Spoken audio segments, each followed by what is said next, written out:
We beat it this time. I was ready for it because we have a countdown. Forgot my countdown thing. Oh no, we didn't put it up. Well, we didn't. It's okay. We didn't need it. Okay, so I'm gonna start this whole thing off with a story, and This looks weird. the story goes of a Oh well. of a couple of country boys that were out walking in the woods hunting when one of them falls to the ground. He doesn't seem to be breathing, and his eyes are rolled back in his head. So the other guy whips out his cell phone and calls This 911. is such an old story. But not everybody has heard Heard this a it. million He times. frantically tells the operator, "Bubba is dead. What can I do?" The operator, in a calm, soothing voice, says, "Just take it easy. I can help. First, let's make sure he's dead." There is silence, and then a shot rings out. The guy's voice comes back on the line and says, "Okay, now what?" I got to be honest, the first time I read this, it was actually the first time I'd heard it. But the point is, misunderstandings have caused many people problems. And I just want to say that I can say from experience that I have had many, many, many, many, many problems in my life because of things I misunderstood. Yeah. And just thinking about some basic big deal things that I can say from personal experience I misunderstood or didn't know about enough to handle correctly was things like money, Yeah. sex, love, and we could spread that out into multiple categories: familial, spousal, paternal, divine. Yeah. Totally misunderstanding these things and having no idea what they mean or how they're supposed to work. And I could also just talk generally about Christianity. Here I am, raised in church, and really didn't get even a beginning understanding of what it meant to be a Christian and to be what, we term saved many times in our podcast, and you'll hear in church and you'll see, in the Bible.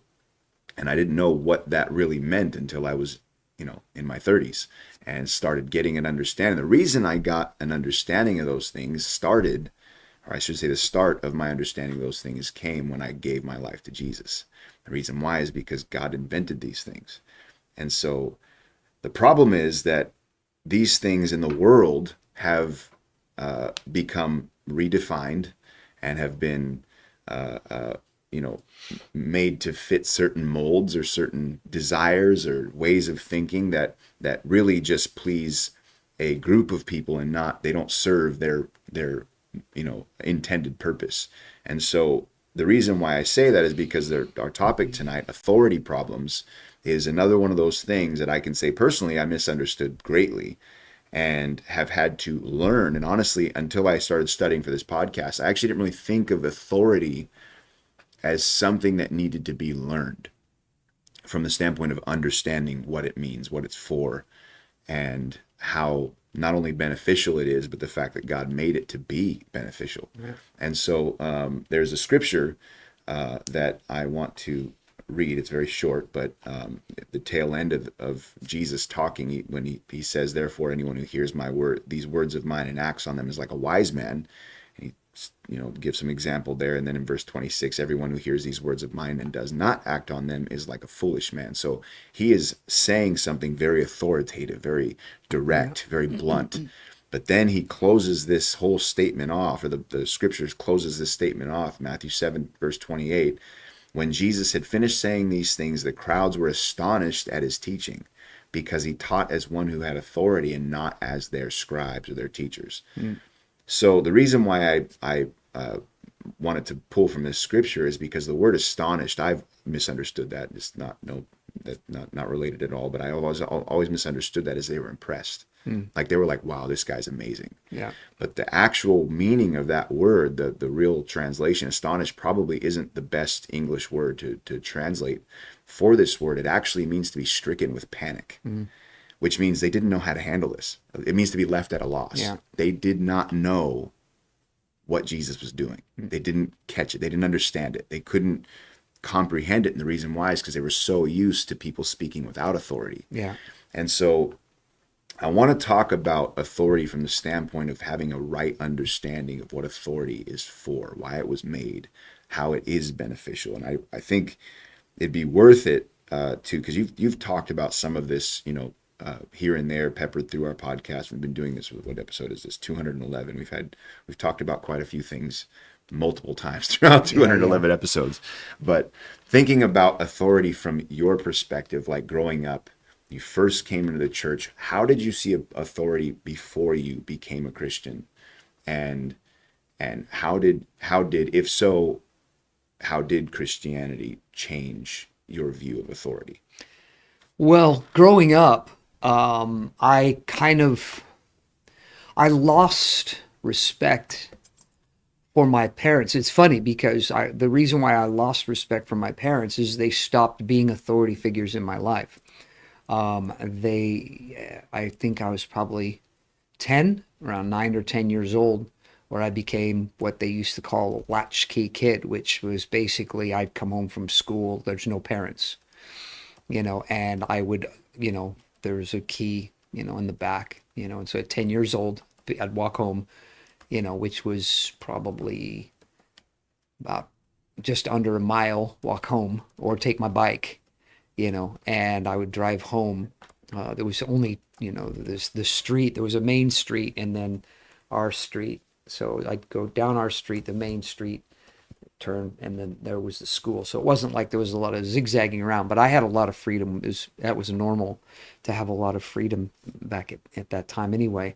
But I had no supervision, so it was unlimited freedom because my parents wouldn't be home until probably 5 or 6 o'clock, and by then I had been out of school for probably 2 or 3 hours, and so they were also having their own problems in terms of fighting a lot growing up, and so it was a thing where I just kind of, it wasn't so much that I disdained them or anything. It wasn't anything like that. It was just I didn't see them as being authoritative in my life anymore, except when they were there. When they were there, I did what they said. When they weren't there, I didn't do what they said. And so it wasn't a thing of where, oh, I'm afraid of what might happen when my mom or dad gets home, what they're going to do to me. I knew what would happen if I got caught, but the likelihood of me getting caught was becoming less and less, and so I didn't have a real fear or concern, for their authority in my life. And then once I got into my teenage years, it was all over, because I was already doing things that they didn't approve of, and I was always pushing the limits on things. And the last time that my dad tried to assert authority in my life, I had come home drunk, and he wanted to take my car keys. Well, I was working the job because they never gave me things. I always had to work for it, which wasn't a bad thing. That was a good thing. But because of that, I had ownership of these things because I worked and paid for them. And so when my dad wanted to take away my car, which was what I paid for, that was it. That was going too far because there was no, I paid for this. They co-signed for a loan, and so I wouldn't have been able to do it without them. But I did pay for it. And so when he said, give me the keys to your car, I was like, no, I'm not going to give you my car keys because that's my car, and you're not going to take my car away from me. And and he said, you're either going to give me your keys to your car or you're going to move out of the house. And I was 17. And I said, okay. And I said, deal, I'll move out. And we kind of just left it at that for the moment. And a friend of mine had heard, I'm not even sure how, had heard that I wanted to move out. I think it must have been my brother because he was the only other one that I know of. But anyway, so I ended up, moving out. Mm. My dad, big conversation, about how he was a terrible father. And it was like, for me, it was like, Dad, I'm over it. This isn't a problem. You don't need to tell me that you were a terrible father. As far as I'm concerned, you were fine as a father. It's not the issue. It's just that I'm an adult now. 17 years old. I'm an adult. I can take care of myself. I've been taking care of myself for quite a while. And so moving out, that was it. It was like, So it was never a thing that I was anti-authority. I was never like that. I was never that kind of person. I've, over the years I've met people like that. They're anti-authority. Even people claiming to know Jesus and be Christians, and they're anti-authority. They refuse to listen to anything that anybody else says. I don't know what kind of things happened in their lives growing up that caused them to become like that, but that wasn't me. I wasn't like that. It was just a thing where I just didn't care. I did what I wanted to do. Even when it came to the police, I wasn't against the police, but if I wanted to drink and drive, I drank and drive, and if I got caught, I got caught. It wasn't a thing where it's like, It was like a conscious attitude. yeah, it wasn't a thing of, well, I'm going to drive. I don't care what you cops say, or anything like that. I didn't ever call cops pigs or anything like that. It was nothing like that. It was just, I just really had no understanding of authority because I had lost, the authority figures in my life growing up. And so I remember, things happening to me and really being confused, wondering, why are these things happening to me? I'm such a good kid, I mean, drinking and driving. I mean, bad, I wasn't a bad, I'm a good kid, I'm a good kid that drinks and drives. I'm more responsible than most people that I know that drink and drive. They would get in accidents and things like that, and I never did. So I was good, and so it was, so I had no framework for understanding anything, and so when it came to the idea of authority in my life, there was just really no reference for it. Working a job, and working at companies and things like that. I did what I was told to do because I didn't want to get fired. But it wasn't the idea that I was afraid of being fired or I was afraid of, what might happen to me in these things. It's just I don't want to make trouble for myself. So I'm gonna play by the rules. And that was really it, and so then that's when the drugs came and the partying and all that, because I obviously didn't have any any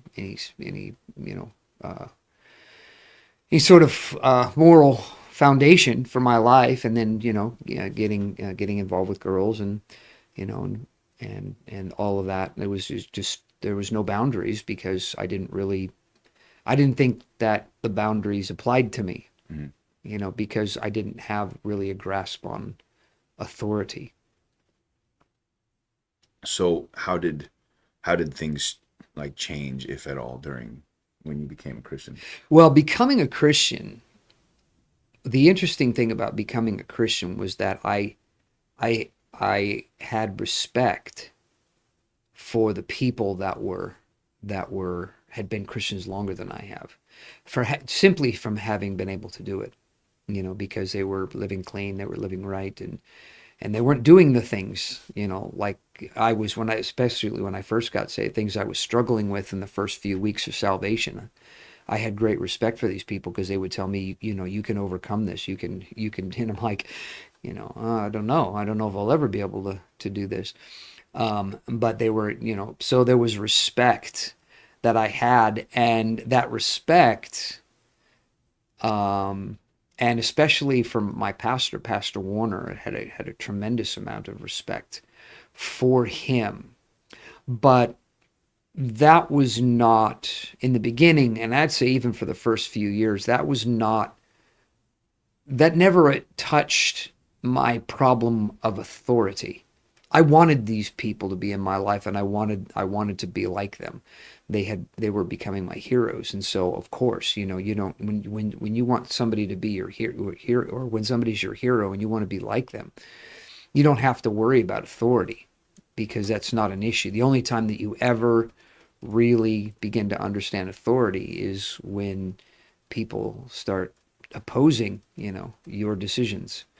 And that hadn't happened, especially the first year or so of my salvation, because everything I wanted was coming my way. It was really weird, it was an interesting situation because I was seeing so many things happen in my life, so many good things that were happening in my life during that first year of my salvation. I ended up getting married, got a good job, and just everything was just moving along, and learned a few lessons on responsibility and how I screwed up my life in the past and needed to repair that in the present. And so that was mostly my life. It was how do I get myself together and how do I keep moving forward? And so I wasn't really too terribly worried about the idea of authority, in my life. And then there came a time where that began to be challenged. The idea of authority in my life, particularly once I had become more involved in the church and now was being called on the carpet for things. And and it was, in the beginning, it was very difficult.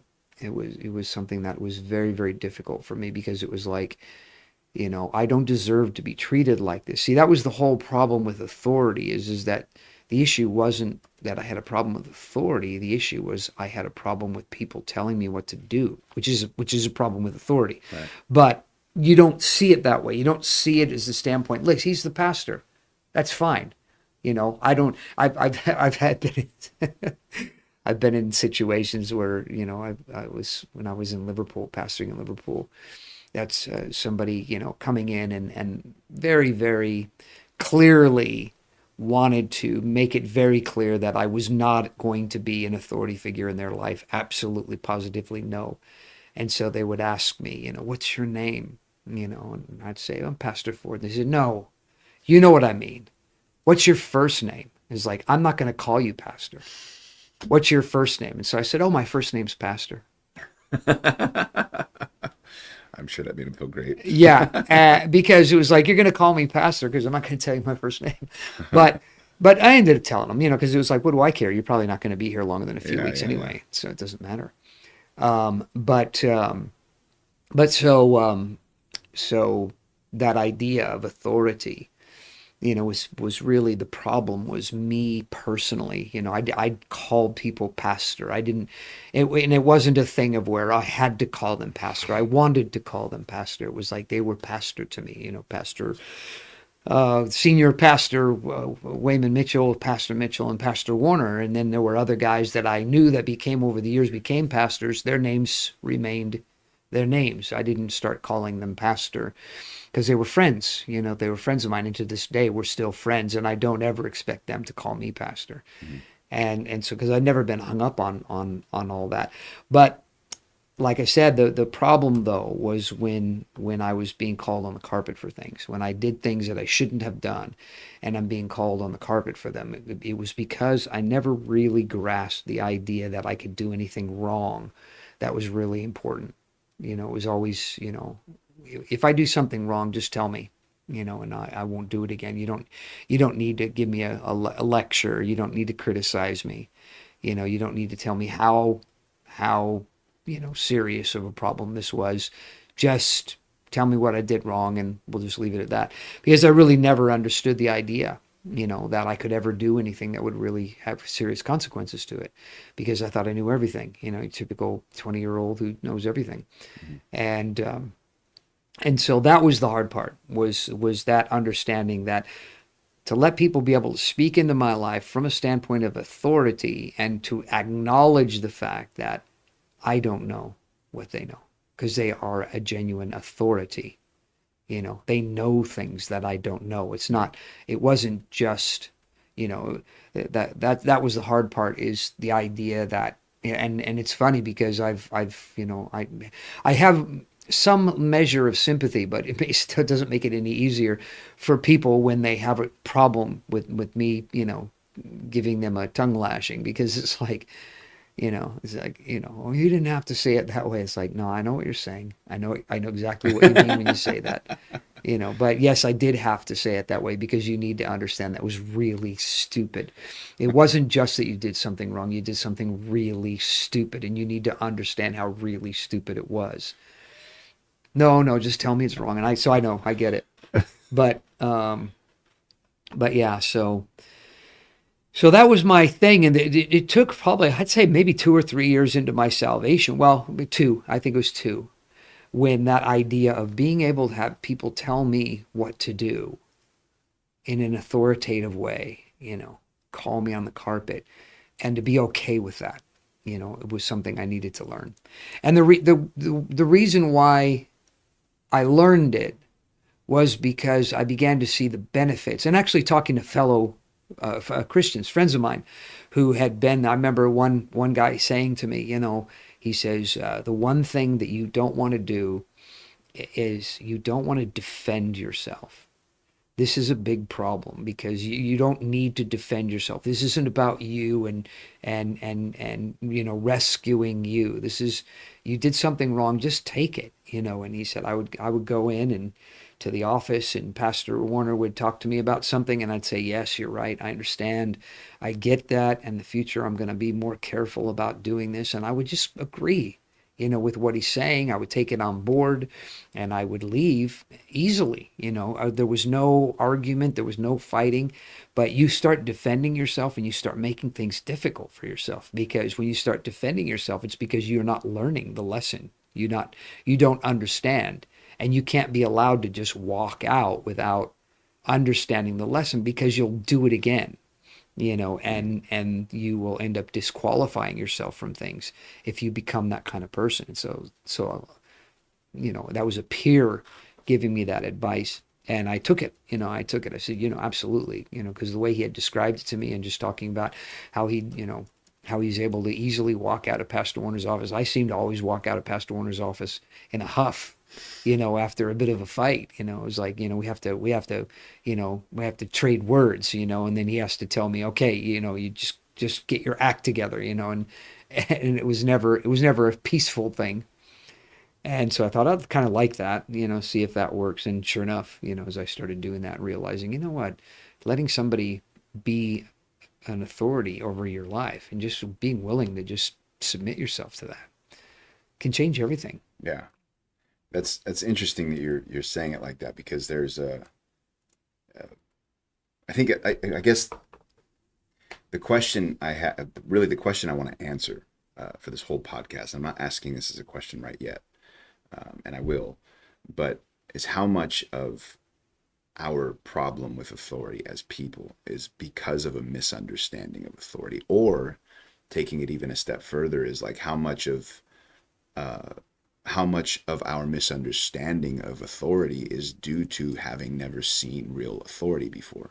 Just Well, that's a hard question to answer, because that's going to be particular to an individuals. individual, right? But But maybe but answering they're the question, both, they're both factors. maybe answering the question generally. And the reason why is because, so I have another scripture, and again, it's very interesting. Again, the definition of words. I love looking up the definition of words in the Bible, because it tells you what the scriptures are saying. So it's super worth doing for anybody that reads the Bible. And you don't do that, you really do help yourself by doing that. But the word, so Matthew 20 verse 25, Jesus says, the Bible says, Jesus called them aside and said to them, you know that the rulers and Gentiles lord it over them, Yeah. and their superiors exercise authority over them. It shall not be this way among you. So Yeah. the word for authority here is actually different than the scripture I Yeah. read in the beginning. It's actually the word that means to exercise privilege over. Yeah.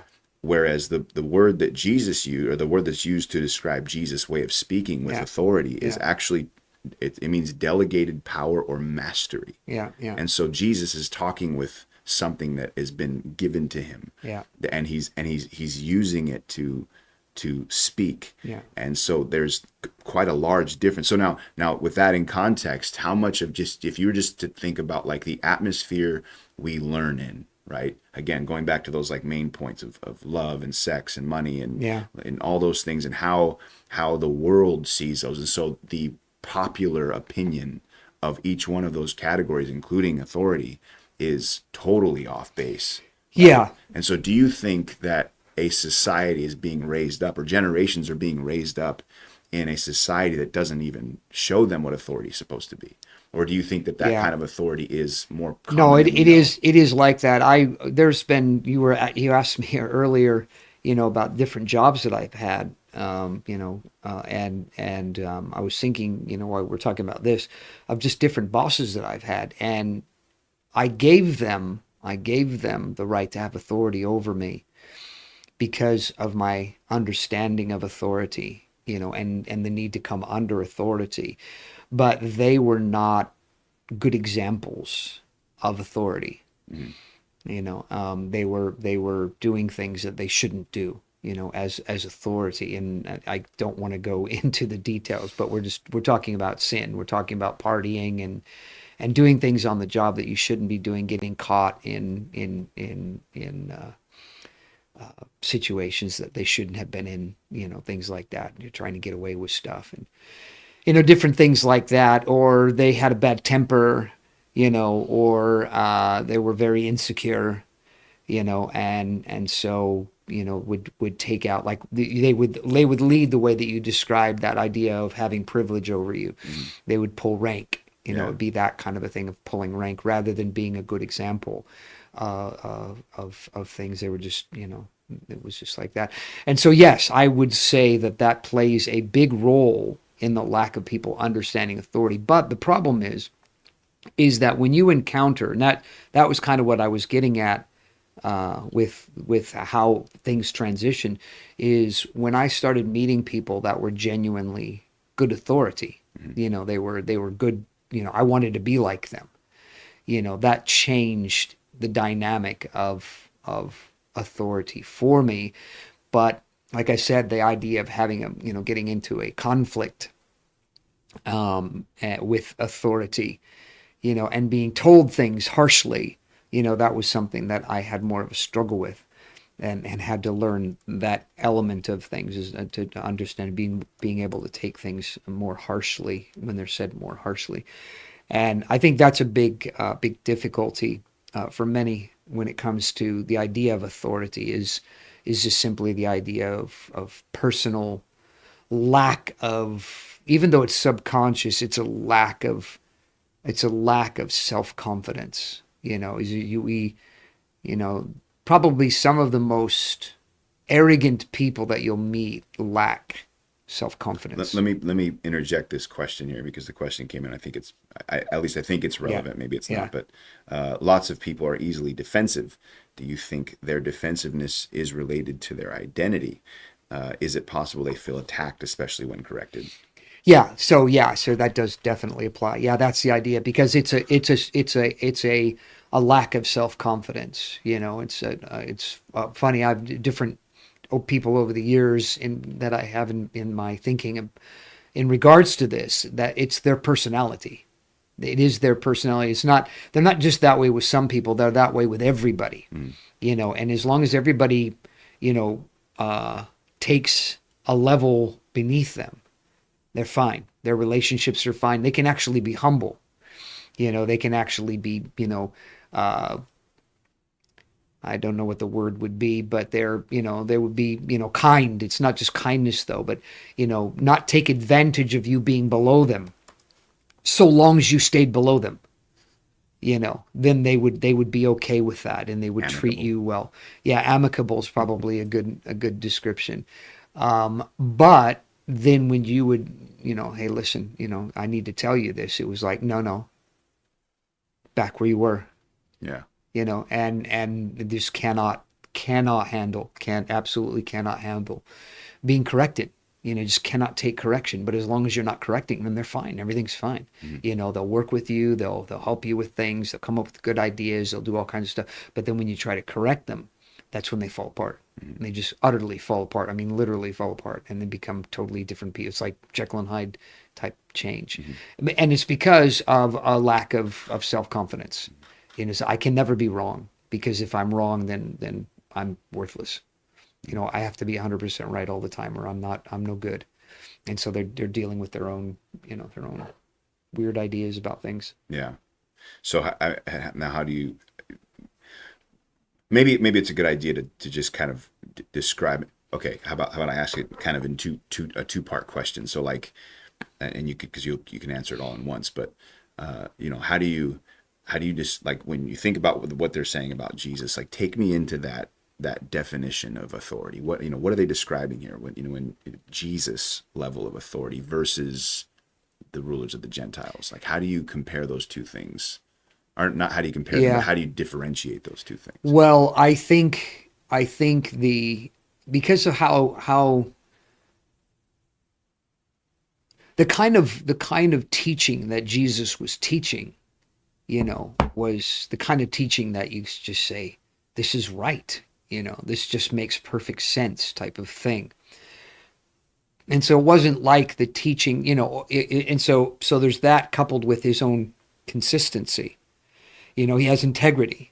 Mm. And so he's not telling people to do things that, so he wasn't being like, and say, not like the scribes. The idea, not like those who, assert privilege, Mm. that Jesus wasn't like that. He wasn't asserting privilege. And you see it by his, he had plenty of self-confidence. Let me use your boat. I'm going to go pull out into the water and I'm going to teach these people, Mm. Absolute, self-confidence. I know I have a word from God for these people. He wasn't dealing with, a lack of understanding or hypocrisy or any of those kinds of things. And so there's integrity. There's, just the kind of person that Jesus was. So it's more a commentary on who Jesus was than what Jesus was saying. He taught them with authority. It's not so much what he taught them, but that he did it with authority. In other words, he was coming from a place of having mastered this already in his own life. And so he wasn't telling people to do things that he was still working on in his own being. So now with that in mind, like the question plus so I come back to this quite often in my thinking, the scripture when Peter tells him, "Not so, Lord." It's regular in my head. But to think that the statement alone is interesting because not so. So it's a point of disagreement, Lord. Yeah. So he knows he's above him, but he's not so. That's false. That's not going to happen. Yeah. No, not going to happen. Yeah. So how know a lot of things, but you don't know me. what is the what is the thing in Peter that clearly is common to many people? Yeah. What is the thing in Peter happening at work there? Yeah. Well, the thing is that, because it has to do with him, not so, Lord. Because he's talking about going to the cross. Yeah. The other one I was thinking about where he says, Even I'll never, even if they all leave, I'll never forsake you. Yeah. But in that particular position, that particular situation, is he thinks, and this is the problem. It's all related to what I was going to say. Is the idea that what's going on in our head is the way things are. Mm-hmm.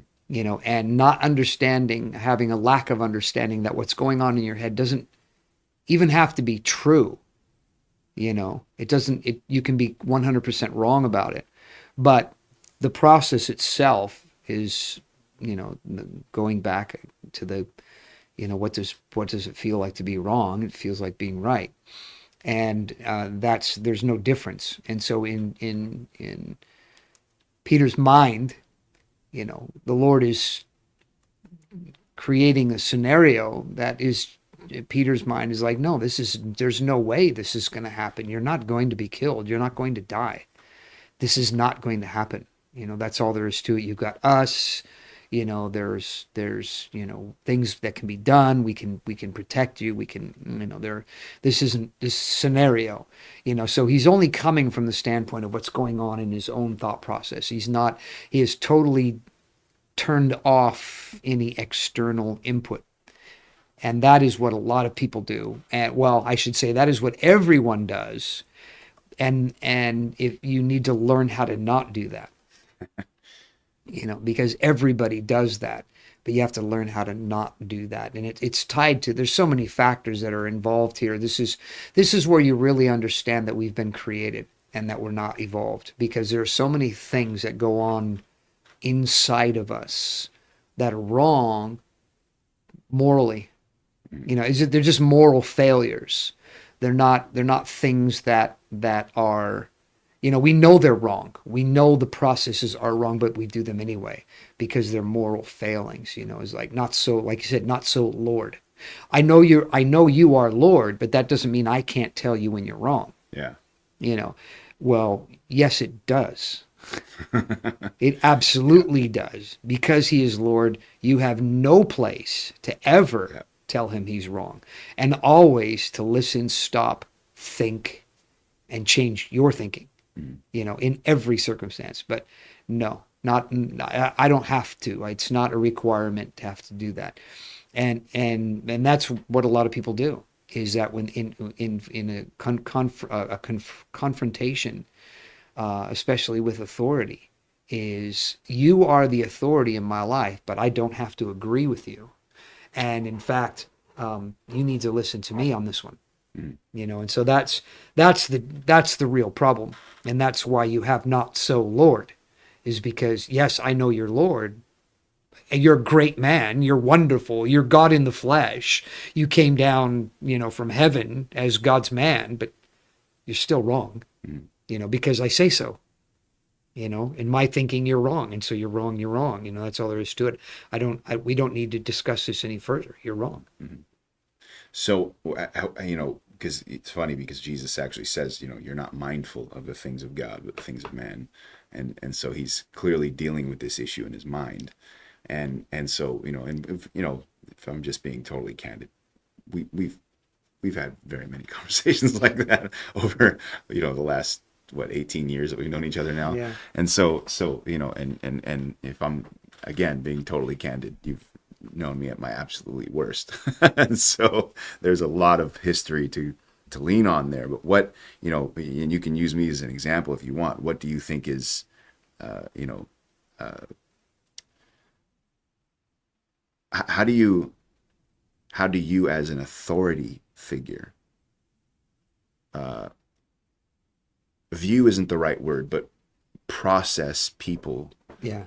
who have genuine problems with authority and refuse to overcome the thing in their mind. If Peter had just kept going Yeah. with that, Yeah. no, this isn't going to Yeah. happen. And he flipped out, you know what I mean? Yeah. Like, how do you process that from the standpoint of the authority figure?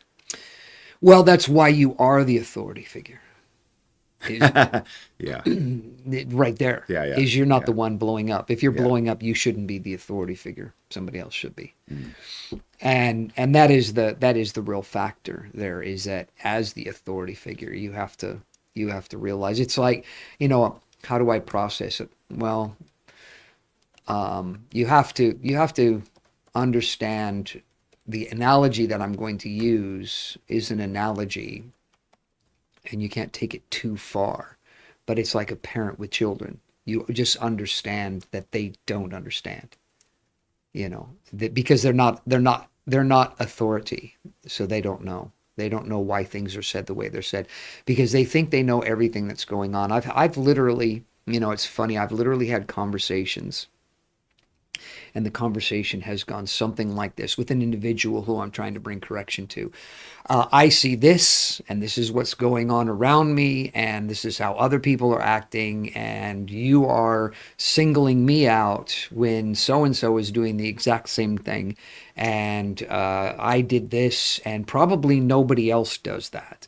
And this other scenario and situation was going on, and I doubt anybody else would do the same thing if they were in my situation. And this kind of conversation goes on where there's all these assumptions, just one after another, that are totally wrong, because I know those people better, than they do, because they don't even, they're only talking from the standpoint of an observation, of maybe once or twice a week, where I am with many people. I'm with them a lot. I've gone through things, like you said. I know you better than most people because I've been there during all the difficulties. And these individuals have never been there during those kinds of difficulties, so they don't know any of that stuff. And so they think they have insight and understanding that they don't actually have.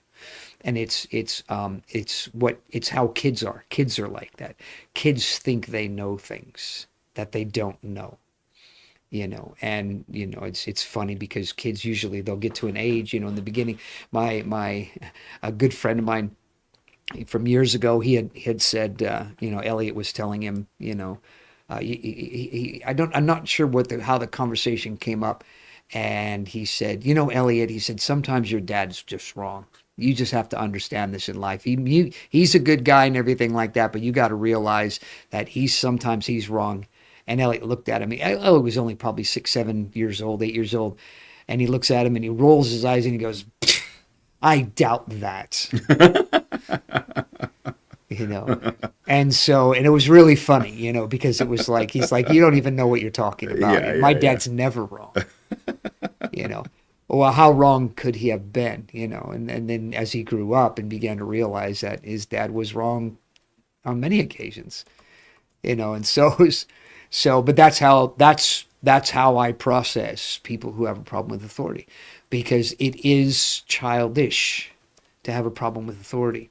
You know, a maturity issue. And so I can deal with that.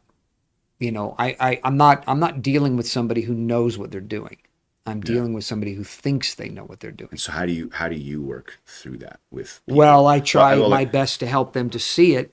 You know, as an adult, it's more difficult because as for kids, you know, it's a little bit easier to get them to see when they're wrong. You know, but adults, they blind themselves to things, and so they don't know that they're not wrong, yeah. and they're not willing to hear somebody else tell them they're wrong. Then it just gets into a situation to where it's like, okay, well, I just have to keep you from hurting other people. I Mm. just try to cushion you, you know, put you in an isolated, you know, environment, so you're not going to be doing things like, you know, that are going to be involving other people or things like that. Mm. So where I guess I should probably preface this question first with another one. 'Cause I'm thinking about, let's just kind of state what is the benefit, or not benefit, what is the purpose and the intended benefit for those under authority? How does authority work to the benefit of the person under authority? Well, it's the road to authority. You can't get there any other way. Mhm. You know, But nobody's. but like thinking from the standpoint, okay, yeah, sorry, yeah, no, never mind. Yeah, you in your life, you know, to be able to grow, you know, you need authority. You know, that's part of it. As part of your growth is increasing authority in your life. But if you're not able to have respect for others in authority, then how can you do that? You know, because you disrespect authority. You're not disrespecting individuals, you are disrespecting authority. So how can you become an authority? And if you notice, there are people that they have tried to create an environment where they are the authority, but without exercising authority, because they don't like authority. And it's a very interesting situation, you know, and it doesn't work very well. If you've ever seen, like, you know, I've the kind of areas where I've seen this is like kid coaches, you know, for kids events, Yeah, you know, football or stuff like that. They want to be one of the kids, you know, they don't want to be the authority figure over their lives. Well, the kids never learn anything from them. yeah, You know, they don't grow. The kids don't grow. yeah, The kids are, you know, they hold them in contempt, yeah. you There's know, no respect. no Yeah, yeah. respect. And Yeah. I And know when I so, was younger, that's yeah, exactly how it was. yeah. And so, because they want to be part of the cool group, you know, they want to be the cool coach that everybody likes. And I remember, you know, I had a teacher who was actually a coach, and some of the kids would come in, and he's teacher now, he's not coach. And, you know, we're handing in our homework, and they go, "Oh, coach, yeah, I didn't have time to do my homework last night." And he's like, you know, "Oh, coach, I didn't have time to do my Yeah, homework last night." You know, it's like, but teacher, not teacher, coach. He's not a coach right now. He's yeah, yeah, teacher. yeah, You know, and it's like, because they're just trying to get in good. You yeah, know, trying to get in good. Hey, I'm on the football team. You know, and we're buds. You know, we're part of the, you know, the football crowd. You know, special people. You know, you and I. You know, we got a thing here. You know, and that kind of thing. Trying to use that. You know, which was interesting, because the way he dealt with it, he's like, well, I'm not coach right now. You know, and so it's interesting though. You know, the authority issue, when you struggle with the idea of authority yourself, makes it very difficult for you to ever have authority in the first place. And, you know, because you, even if you get into a position of authority, you don't do a very good job at it. because people won't respect you. And that's part of being an authority is people have to respect you.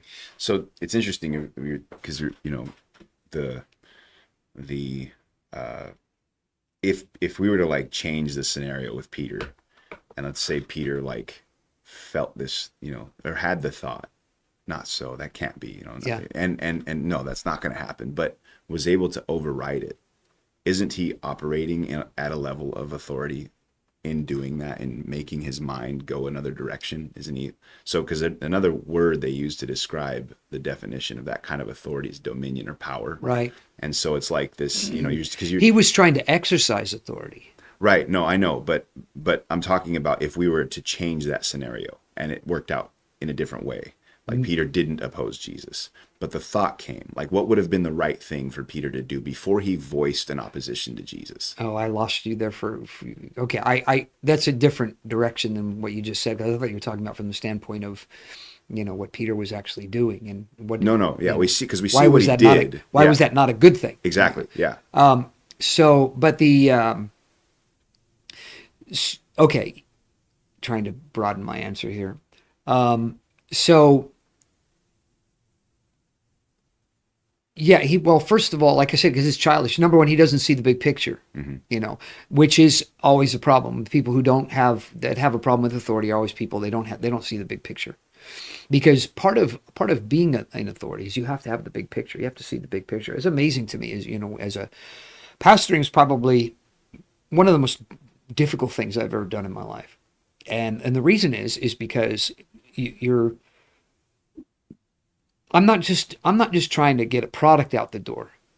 I'm trying to do something that the more I do it, the more successful I am at doing it, the harder it gets. And so it's hard to explain that, to differentiate, because it's true of everything. But, if you're in a big company and the company's been going for a long time and you've overcome a lot of hurdles, you've overcome a lot of the growing pains and things like that. And you've learned a lot of lessons and things are moving along. It actually gets easier to run that. And you see this when you look at different CEOs. These CEOs, they get this company, they're 24/7, they're at the company, but the company will it'll take flight, it get lift and begins to take off. And then they go do something else. They're still over that company, but they go somewhere else. So it gets easier. You go through all the hard stuff, and there's a lot of difficulty and a lot of hard stuff, but it does get to a point to where it gets easy. Whereas as a pastor, that never happens. You never get to a point to where it gets easier, because the responsibility just keeps growing with the position, and so because once you've gotten to a place to where you've got your congregation established, it's like, now I need to start thinking about sending other guys out. And now you're talking about helping other people to establish their, to build congregations. And then it just keeps going from there. And it's not a thing where you ever get to a point to where it just is easy, where you get to this point. And so, so when it comes to the issue of authority, having authority, you have to be able to make hard decisions, and you can take that back into the growing stages of a company. And it's the same is that sometimes you got to make hard choices. One of the things that people complain about with Elon Musk is that he's always firing people. Well, the reason he's always firing people is because he's realizing these people are a hindrance to growth, to the company growth. I mean, it's funny because, you see things looking backwards at it. It's just Twitter was a mess, before Elon Musk took it, because of the way that they were going about it. It was a cash cow, for lazy people, but to actually make something out of it, and it wasn't even profitable the way they had claimed it to be profitable. They were actually, they were trying to get rid of it while it was still good to get rid of. It was more that kind of a thing, and their whole ethos was to, hey, let's just enjoy life, and have a job, and then it's like, no, we can't. This is unsustainable. When Elon Musk took over, this can't keep going this way, and so people have to go. And so if you've not done anything, and you've been here for 2 or 3, 4 years, and you can't tell me what you've done, then you're gone. That's not unfair. Mm. There's nothing unfair about that. It's, oh yeah, but they didn't hold me to that standard. Is well, you got to hold yourself to a standard.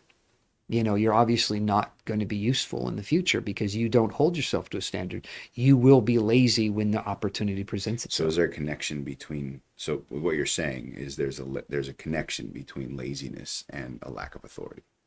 Yes, there is a connection between those two things, but it's more than that. It's the idea of authority. The issue of authority, you have to keep growing.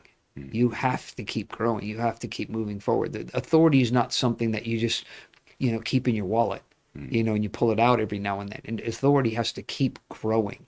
You can't stop having authority. That's why you see these companies keep growing and growing and growing. I know there are other factors involved. There are boards of directors and shareholders and things like that. You've got all those kinds of factors, but those are the things that force a owner of a company to grow. Because if you're going to grow, you're going to need more cash flow. You're going to need more cash flow. You're going to need people to invest in you. If you need people to invest in you, then you're going to have to bring returns. And if you're going to bring returns, then you're going to have to be productive. And if you're going to be productive, it's going to mean everything else. So you've got all these factors that have to be dealt with in order to get to that place to where you can maintain that. And it takes authority. You have to have authority. You have to be able to get people to want to follow you. I mean, that's the thing is that there's so many books that are being written now. They're not being written by CEOs. They're being written by CEO trainers. Because CEO trainers are much higher demand, because you can't possibly be a CEO and learn how to be a CEO at the same time. You need somebody who can stand on the outside and tell you how to be a CEO, through observation and through, being able to see the big picture and help you, to mentor you into that place of being able to see your blind spots and things like that. And but we're talking about authority, and so the only way that you can be a person of authority, like I said, is you have to be somebody who understands the need for authority. Mm. And the way that we learn the need for authority is by learning the need for authority in our own lives. Mm.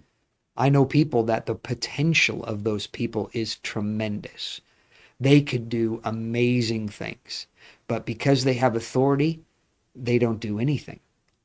They work easy jobs. They find jobs where, how can I make the most amount of money with the least amount of effort? Mm. Simply because they have a problem with authority. So they can't go somewhere else. They have to work at a job that's easy and lazy people can work at. And that every now and then, if you come up with a creative idea, that's good enough. You don't have to be under any kind of high demand or anything like that. You just come up with some clever idea every now and then, they'll keep you. And that's because they have never learned the idea of authority. And they will always work for somebody else. They'll never work for themselves. They'll never own their own company because they can't. They can't, because owning your own company requires you to be a person of authority. You might work for yourself, but you're never going to own your own company. Mm. You can work for yourself in that kind of an environment, but you're not going to do very well either. You're going to, doesn't mean you're not going to make money. What I'm talking about is the idea of you learn how to be who you are, doing what you do. You can still make money doing that, but you're not growing. You as a person are not growing. Yeah. 20 years from now, you will be the same person. You will have the same level of business or whatever. It's not going to be bigger. You may have people that are working for you. You may be able to have other people do things, but you're not. Because you have to grow with the influence. You have to grow. They won't. They just won't. So it's funny that Jesus is saying all of this. I'm sorry, that the scripture says this about Jesus when he had just got done saying, therefore, everyone who hears these words of mine and acts on them is like a wise man. And then him who doesn't is a foolish man. Yeah. And so he says that, and I'm not reading the entire scripture, but he gives these examples. One, the wise man built his house on a rock. And when, storms come, beat upon the house, it Yeah. stands, and the opposite happens for the foolish man. What is the, it's one of the difficulties, I can relate this myself. One of the difficulties I had with authority is I could not see past what was happening right now. And so you talk about Yeah. authority is the ability to see the bigger picture. Right. Peter, clearly that was the same Yeah. issue. Yeah. And so in the moment I felt offended. In the Yeah. moment I disagreed. In the moment I, developed an attitude, got mad, Yeah. and my emotions got out Yeah. of control. But when I started getting a proper understanding of authority and accepting the reality of authority and saying, Yeah. this is just what authority is, and Yeah. there's nothing I can do to change this. I Yeah. might as well just essentially get with the program. Yeah. But doing that, and I'm not over exaggerating this statement, set me free. Yeah. Yeah. And Yeah. and all of a sudden I don't have a problem with people telling me what to do. I don't have a Yeah. problem with people. Well, because it's self-confidence. See, that's part of the problem is that it's not so much that you've learned some deep truth as much as just simply the fact is that I'm not perfect, but I know who I am. I know who I am, and now I can grow. Because that's always the issue. So where does that start? Oh, starting place. Because I'm sure a lot of what we've said so far, people can probably relate to. I think it comes down to the thing I always say is that, you can either learn by other people's example You're going to go there. or you can get clubbed over the head. It's up to you which way you want life to teach you. They both exist. They're both there. They will teach you. You can learn the easy way, you can learn the hard way. And that is what it comes down to. You may not learn having had the hard way applied to you, but that's going to be the only option that you have. The easy way won't be an option because you won't be willing to let others be an example, for you. And so, I would say that has to be that has to be a major factor. Is being willing to say, I don't know what these other people know because I have never done what they're doing. And that to me just seems like it should be a no-brainer. I use this idea a lot, the idea, that as an IT person, if I went on a golf course and started correcting people's swing, because I'm brilliant at IT, that's just stupid. Yeah. But just because I know about IT doesn't mean I automatically know everything. I'm just good in certain areas and I don't know anything about other areas. And so the idea that because you're good in one or two areas, that somehow gives you the ability to be able to speak into everything under the sun is, that is immature at best. Like I said, that's what kids do. Kids know something. It's funny, kids get to a certain age, if they beat their parents at something, they have finally gotten better than their parents. They are now better than their parents because they beat them at something. Even if it's only one time, they are now better than their parents. They have arrived. They have got to the place where they want to be. I am now better than you. Not I beat you at one game and then you have to beat them 20 times before they realize they're not better than you. But as long as they keep, having some measure of success against you, by definition, they are better than you. And that's a, some people never learn that, they're still, again, it's immaturity. It's always associated with immaturity. It's the idea that you're better than somebody else. It's something, so therefore you are better than somebody else, period. And not being able to make that differentiation is immaturity. So I guess some self-reflection is probably due for everybody to just think about it. Is my life going the direction it should go, or what? So, I mean, how do you come to the right conclusion? I wouldn't. It's not so much. I'm not a big fan of self-reflection because you already have jacked up thinking, and now you're going to try to remember something. you know. And so you're not going to do a good job at remembering Yeah. things. So how do you, so You know, again, how do you get to I would that say place it's where you, moving forward of just looking. I think just being able to look at your life and say, "Am I where I want to be?" You know, and I'm actually I have a theme. I'm not going to even share it now, but I have a theme for the next year already in my mind, which is amazing because I just was not into this whole theme idea, and it just presented itself to me. It's just, but the idea, of you know, where do you want to be? Where do you want to go in life? You need to be thinking about that. There are people that are just living for the moment. That's all they do. They just live for the moment. There's a song I was listening to on the way in here, on the way uh, yeah. Anyway, it's called "Keep Me in the Moment." And the idea life's going by, where's the time gone and all this kind of stuff. And I hate that song. huh? I hate that song. Keep me in the moment, and it's all keep me in the moment. That's the whole refrain of the song. And it's like, yeah, you want to be present. You want to be present, but you don't want to ignore the future. Yeah. You don't want to ignore that you're going somewhere. That's the whole idea is we are going somewhere. Paul talks about, you could say, oh, well, but isn't that what Jesus said? Don't worry about tomorrow. Tomorrow will take care of itself. Yeah, but Paul said, I forget those things that are behind and I'm pressing towards the mark of the Yeah. prize of the high calling in Christ Jesus. And so you always have to have some future goal. There always has to be some way that you're pushing yourself forward. And so are you progressing? I cannot understand people that they are happy, being what they are at 60 years old, what they were at 20, 25 years old. Mm. And so 20, 25, they're the same, 30, they're the same, 40, they're the same, 50, they're the same. They're getting married, they're having children, and there's things, but they're not becoming parents, they're not becoming husbands and wives. They're just, legally, parents, and legally husbands and wives. It's not, they're not really equipped, to be husbands and wives. They're still just as ornery as ever and just as immature as ever. And, parents who, they're still playing video games and, their kids are off the rails and the wife has to take care of everybody or vice versa.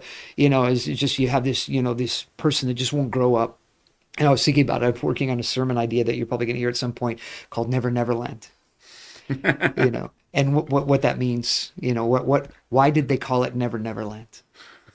And so leave that for another Yeah. topic. Yeah. Yeah. Very cool. All right. Well, that's it for tonight.